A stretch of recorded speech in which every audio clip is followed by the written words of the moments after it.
Hello, my name is Dr. Al Sears. For those of you who don't know me, I'm a traditionally educated MD with a background in nutrition and sports training. For those of you who do know me, you know that I've spent my life coming to a more fundamental treatment for a broad range of chronic diseases, and that has led to an anti-aging practice. Well, in the course of doing that, I came with an issue. This idea that when patients come to me with a problem, convention presumes that there's something wrong with them.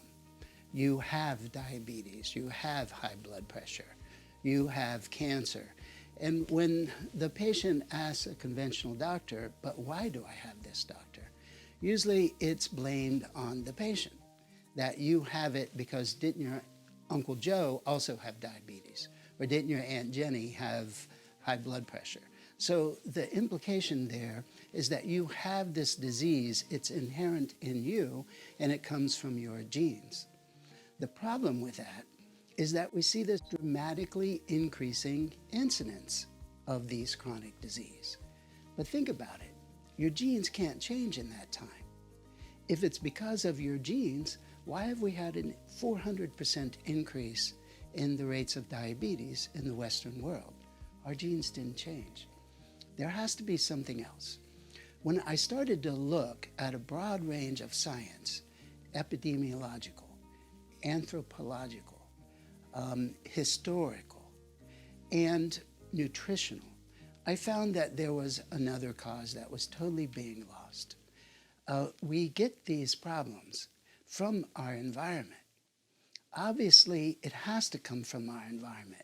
Think of the case of, say, a Japanese man, very low rates of enlargement of the prostate, until that man moves to the US. Then his rate of enlargement of the prostate equals that of the American-born male. Therefore, the problem was not in his genes.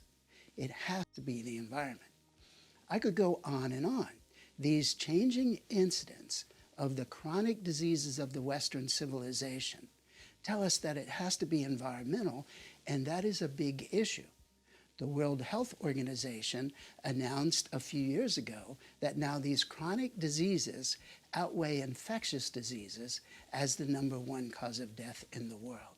So this thing that we identify as an American issue is rapidly expanding around the rest of the world. And it turns out that it is caused by the same thing.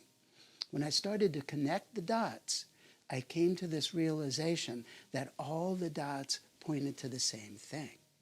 There's one underlying problem that has caused the epidemics of cancer, of heart disease, of diabetes, of obesity, and of Alzheimer's disease. And it makes sense out of the whole thing, where previously the genetic model just doesn't add up. Recently, we've put a lot of weight into checking for genetic causes of diseases with the Human Genome Project. The problem is, after a decade of looking, we find that the incidence of risk of all of these things among individuals in that database are all average. It means that we're all in the same boat. It's not coming from our genes. So I've come to a term for this, syndrome 0. I will go on to describe what's causing this syndrome, why we have to recognize it as a separate syndrome, and how to treat it in the next installment of this series. Thank you.